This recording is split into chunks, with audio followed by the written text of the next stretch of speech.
Putain, même en vacances, j'ai pas la paix.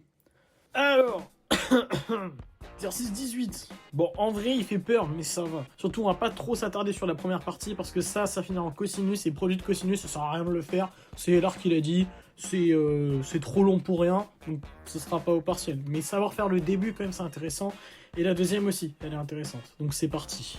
Donc la première, on retrouve cette forme-là. Sauf que, on sait que Z, on peut l'écrire sous la forme ρ, E, Iθ.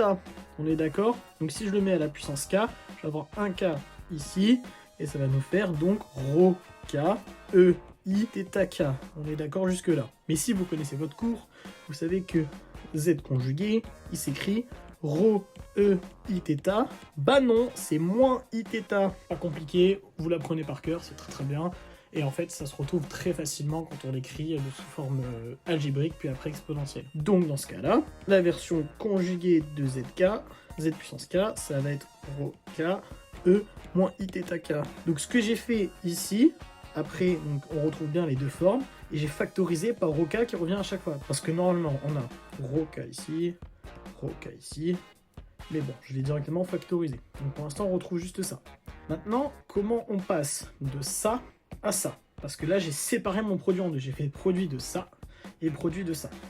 Donc juste ça, ça vaut ça. Pourquoi? Parce que quand on fait le produit d'un même terme à une puissance, bah, ça revient à faire la somme des puissances.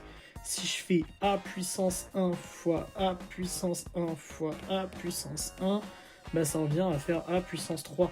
Parce que j'ai 1, 1. Ou par exemple, si je fais A puissance 2 fois A puissance 3, ça me fait bien A puissance 5. Donc ça revient à me faire A puissance 2 plus 3. Donc là c'est pareil. Rho K, quand on va faire le produit, ça va nous donner Rho 1 fois Rho 2 fois Rho 3, etc. Donc ça revient à faire Rho 1 plus 2 plus 3, etc. Donc dans ce cas-là, on se retrouve avec tout simplement une somme de K. Et ça, la somme de K, hop, ça revient à n facteur de n plus 1 sur 2. Magnifique. Donc ça nous revient à faire ρ à la puissance n facteur de n plus 1 sur 2, qui est donc dans votre formulaire. Ensuite, comme je disais, le cosinus, on va pas s'en occuper. J'ai juste sorti le 2. Donc le produit de alpha, bah, ça fait alpha n. Donc il est là, 2 puissance n. Et voilà, Monsieur Elar m'a dit de m'arrêter là, donc je ferai pas plus. Ça sert à rien de développer. C'est un bordel de périodicité assez chiant. Donc on va s'arrêter là. Et le plus important, c'est que vous ayez compris comment on retrouve ça. Et donc le 2 puissance n n'était pas très dur. Mais vraiment, retenez bien cette forme-là. Donc Z, c'est bien ρ, E, I, θ. Ok, je tiens à rappeler, donc pour la question 2, on a besoin de connaître ça. On sait que EIA plus EIB, bah c'est égal à tout ce bordel. Donc si on veut faire la somme de deux exponentielles qui n'ont pas exactement le même coefficient A et B devant le I, bah dans ce cas-là, on applique cette formule-là que Monsieur Elar vous a montré. C'est tout bête, hein. Si on redéveloppe, on est censé retomber là-dessus. Hein, vraiment, c'est super simple. Et ça nous permet de retrouver un cosinus fois une exponentielle. Donc en gros, il faut être capable de transformer ça en ça, directement. Donc quand je vois ça, il y a quelque chose qui doit absolument sauter aux yeux. J'ai un coefficient binomial devant, avec après des facteurs qui sont quand même assez ressemblants. Hein.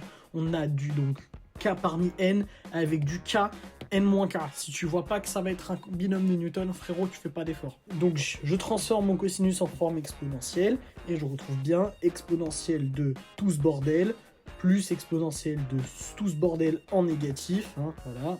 Ça et ça. Et pour éviter de me trimballer le divisé par 2 à chaque fois, j'ai mis un demi devant. Ensuite, je bricole ce bordel pour le séparer. Donc mon objectif, c'est d'avoir donc le i et le alpha tout seul avec le k en facteur. Puis après, pareil, je mets le i bêta exponentiel et le n-k à côté. Voilà, donc c'est exactement ce que j'ai fait ici. EI alpha k, EI bêta n-k. Donc ça nous permet de vraiment visuellement de voir le binôme de Newton. Donc j'ai mon premier ici et j'ai mon deuxième ici.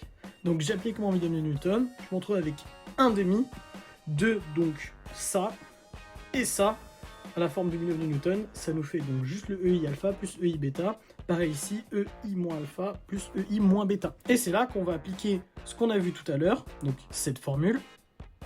je l'applique, ça, ce bordel-là, et j'obtiens ça. Et celle-là, on l'obtient ici. Et donc on se retrouve avec des cosinus en facteur d'exponentielle. Et c'est là que tu te dis, mais dis donc, Jamy, cos de moins A, bah c'est égal à cos de A. Énorme! Et on se retrouve donc avec le même cosinus si on s'en bat les couilles.